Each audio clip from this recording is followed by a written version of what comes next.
그런 문제들. 그리고 우리는 이제 서구와 미국을 하나의 어떤 동맹, 단위체로 보지만 서구의 내용을 보면 저도 독일과 이제 스웨덴을 다녀오긴 했습니다만 거기도 복잡합니다. 그래서 가장 핵심적인 개념은 전략적 자율성, 전략 주권이라고까지 프랑스는 얘기하는데 그걸 강화하겠다는 겁니다. 그것은 이제 러시아로부터의 위협으로부터의 억지도 있지만 사실 미국의 일방주의로부터의 어떤 유럽이 이게 보고라는 것도 동시에 존재하는 거죠.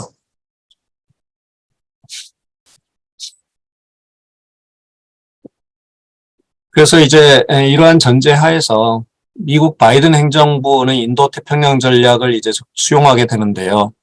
이건 트럼프의 그 시기와의 연속성에 있습니다.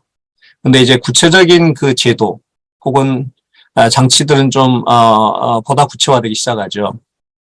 경제 분야는 여러분이 이제 잘 아시다시피 인도 태평양 경제 프레임워크, 그 다음에 이제 Build Back Better World를 네이토 회의에서 또 얘기했고, 외교안보 분야에서 취포 같은 것도 나오고, 외교안보 분야는 쿼드나 오커스, 군사 분야에서는 퍼시픽 디터런스 이니셔티브라고 이제 이미 트럼프 시절에 제안했던 것들이 계속되고 있고요. 이거는 결국은 서태평양 지역에서 중국에 밀리고 있다는 문제의식에 기반하고 있습니다.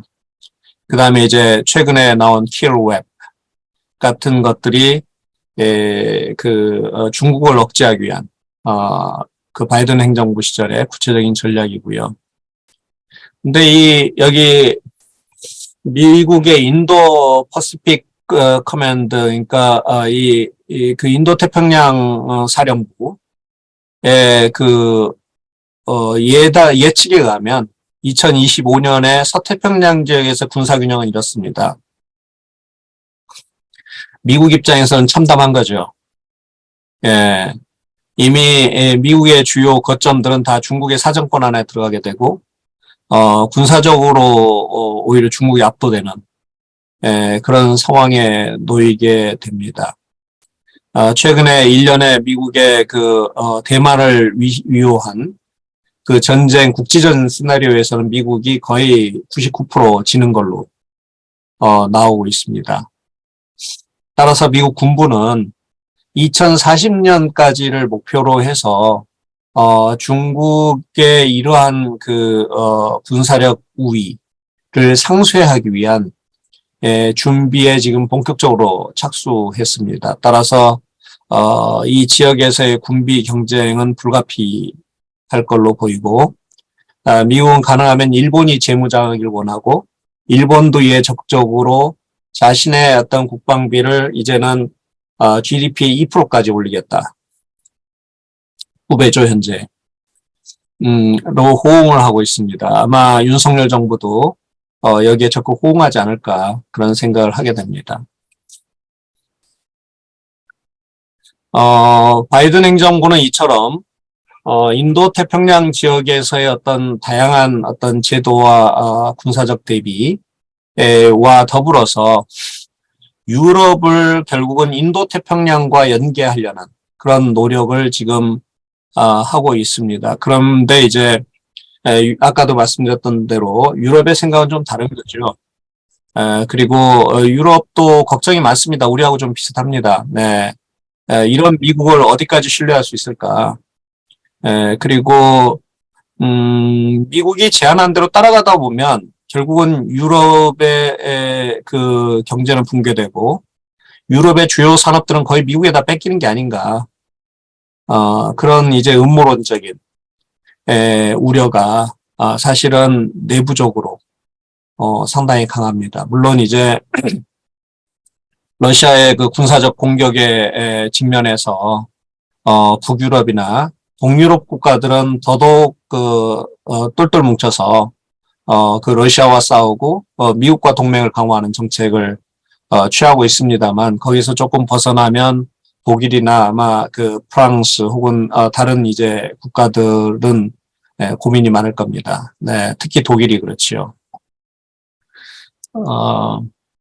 그러면 이에 대해서 이제 중국의 그 외교 정책은 어떤가? 제가 보기에는 중국의 내셔널 아이덴티티가 재조정되고 있습니다. 일단 시진핑이 들어서면서 중국은 자국을 발전 도상국이라고 이렇게 얘기하던 데서 벗어나서 스스로 이제 라이징, 그러니까 일어나는, 발전하는 어떤 강국이다. 강국의 아이덴티티로 변화를 시켰습니다. 그리고 나서 최근에 시진핑 3기의 새로운 이제 개념 변화가 나오기 시작하는데, 이는 기존까지는 스스로를 글로벌 사우스의 일원으로 이렇게 주장을 했었는데, 최근에 글로벌 사우스와 글로벌 노스의 연결자이자 조종자로 자신을 자처하기 시작합니다. 그러면서 사우디와 이란의 국교 수교를 중지했죠. 아마 지금 우크라이나와 러시아의 전쟁을 또 중지한다는 보도가 슬슬 나오기 시작했습니다. 어찌됐든 세계에서의 자신의 어떤 위상, 역할을 이제 재조정하면서 적극적으로 새로운 리더의 어떤 풍모를 이제 중국이 보이려고 노력하는 거죠. 그리고 미국과는 직접적인 군사적 충돌을 원치 않습니다. 그건 중국식의 방법도 아니고요. 아마 미국과의 군사적 충돌을 가장 두려워하는 집단은 중국의 PLA가 아닐까 싶습니다. 근데 이거는 미국 군부도 비슷하지 않을까 싶어요. 중국군과 전쟁을 한다는 건 악몽이죠. 그렇죠? 중국은 마오쩌둥이 했던 게릴라전 양상, 그 다음에 장기전 양상을 결합하면서 국제적으로 우호적인 환경 조성을 통한 전쟁을 하지 않는 승리를 지금 미국과의 그 전략적 경쟁에서 추구하는 것이 아닌가, 그런 생각이 듭니다. 그래서 중국이 하는 것을 가만히 보면 1대1로 브릭스, SCO, 그 다음에 최근에 글로벌 디벨롭먼트 이니셔티브, 그 다음에 금년에 나왔죠. 글로벌 시큐리티 이니셔티브 를 계속적으로 내세우면서 미국과 직접적으로는 충돌하지 않으면서 미국의 약한 고리를 계속 공략해 나가고 세계의 다수를 중국이 이제 점하는 정책을 추진하면서 자연스럽게 미국의 영향력 약화를 꾀하는, 그러면서 끊임없이 미국을 이제 괴롭히고 미국의 약점을 이제 노출시키고 그런 이제 소위 말하는 마오쩌둥 게릴라 전법을 연상하면 딱 맞을 겁니다. 네, 그런 전략을 통해서 미국의 의지를 약화시키고 미국의 국력을 소모시키고 이런 지금 전략을 취하고 있습니다. 그러면서 유엔 중시와 다극화된 세계 질서, 글로벌 사우스와 글로벌 노스의 연결, 뭐 이것처럼 보이는 것처럼 이제 광대한 대중은 나를 지지하고 있다. 라는 이제 메시지를 계속 전하는 거죠. 네. 그러면 이제 미중 간의 앞으로의 시나리오는 제가 보기에는 크게 네 가지 측면에서 이제 좀 거칠게 보자면, 안보와 경제, 공공재에서 상호관계를 어떻게 가져갈 것인가를 이제 2x2 테이블로 이렇게 보자면, 현재 바이든은 약화된 미국, 그 다음에 각축하는 중국, 그 다음에 중국과 러시아가 동맹이 아니라 일정 정도 자국의 이익을 추구하는 분리된 그런 이제 세계 속에서 전략 경쟁을 위주로 한 제한된 협력 혹은 관계의 어떤 유지, 이 정책을 현재 추진하고 있다면 앞으로 미국의 선거 결과에 따라서 제가 보기에는 트럼프 시기에 신냉전 체제로 전환할 건지, 아니면 미중 간의 서로 간의 어떤 서로 간의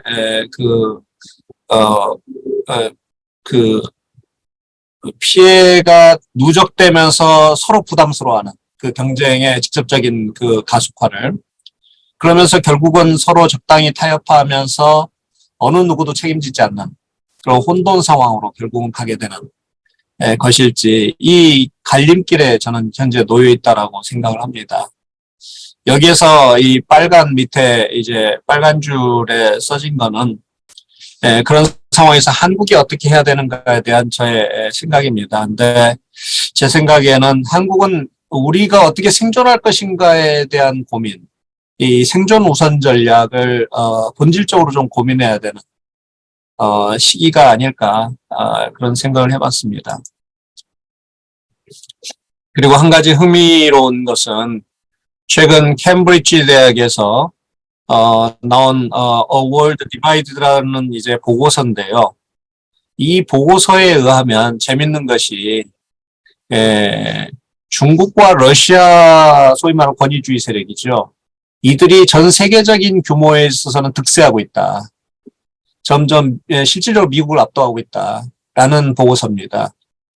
특히 유럽이나 소위 말해서 중등 국가 중에 잘 사는 국가는 여전히 미국과 서방을 지지하지만 그렇지 않은 나머지 국가, 소위 말하는 글로벌 사우스라고 하는 지역에서는 중국과 러시아의 영향력이 훨씬 크고 선호도도 크고 심지어는 러시아가 우크라이나를 침공했음에도 불구하고 러시아를 지지하는 그 그룹이 미국을 지지하는 그룹보다 훨씬 더 강하다.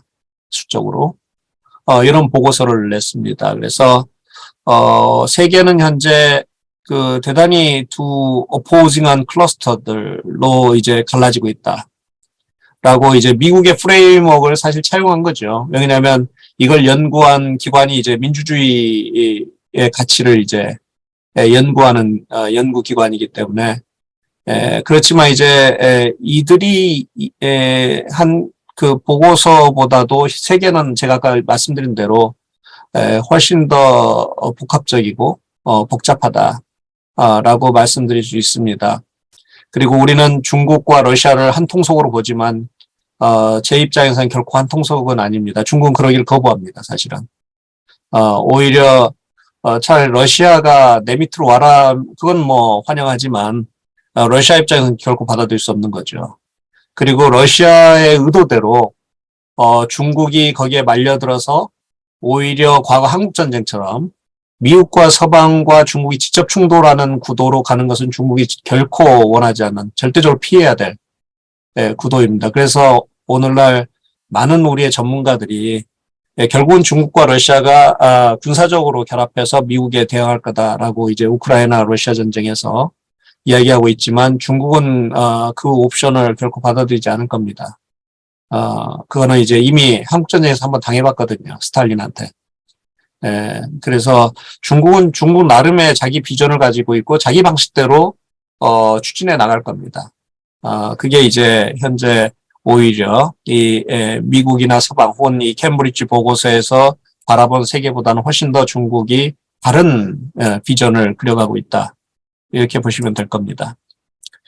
자, 그러면 이제 한국의 외교안보 상황은 이런 상황에서 대단히 어렵죠. 네.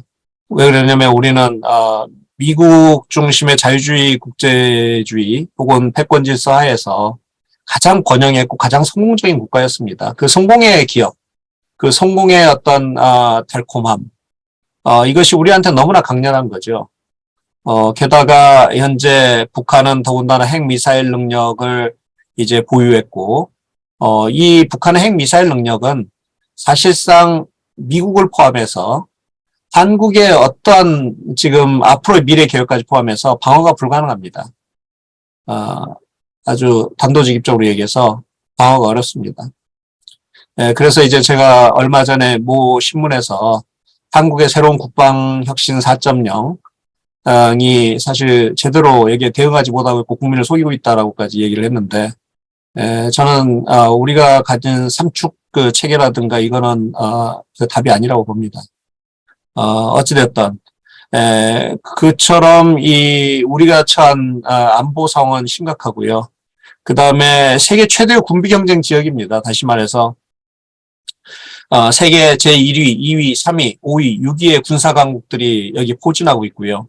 그다음 북한은 핵을 보유하고 있고 언제든지 핵을 이제는 쏘겠다라고 얘기를 하고 있고 그다음에 세계 최대의 경제 강국들이 아주 치열하게 새로운 국제 질서의 향배, 새로운 서플라이 체인의 어떤 분할을 놓고 경쟁하고 있는 그러면서도 과거 역사적인 굴레로부터 벗어나지 못하고 영토 분쟁이 아주 조밀하게 얽혀 있는 지역이기도 합니다. 이 지역이. 따라서 이 지역에서 각국의 정책들은 정말 그 아주 치열하게 서로 맞붙으면서 자국 결국은 이익을 위한 그 다양한 정책들을 내놓고 있죠. 그 결과로서 그 향후 대만 해협, 그다음에 한반도는 또 다른 파쇄지대화 될 위험이 과거보다 훨씬 높아졌다라는 것이 일반 전문가들의 우려입니다. 물론 저 개인적으로는 당분간 중국이 대만에서 군사적 행동을 할 가능성은 저는 거의 없다고 봅니다. 중국이 그렇게 바보는 아닌 이상은. 그 다음에 한반도에 있어서도, 그 대규모 군사적 충돌의 가능성은, 대단히 적다고 보는데, 그럼에도 불구하고, 우리가 전략적으로, 대단히 취약하고 열세인 상황으로 가게 되고, 국지전적인 그 도발 상황에서 대처할 수 있는 우리의 역량은 상당히 제한되는, 그러면서 계속 북한의 핵미사일의 협박을 받을 수밖에 없는, 그리고 북한은 현실적으로 미중 전략 경쟁 하에서 거의 프리핸드를 얻었습니다. 북한은 신냉전을 결코 자국의 이익에 반한다고 생각지 않을 겁니다. 오히려 환영할 겁니다. 근데 한국의 입장에서는 신냉전은 대단히 고통스러운 과정이 되는 거죠. 그게 이제 우리가 처한 환경이고요.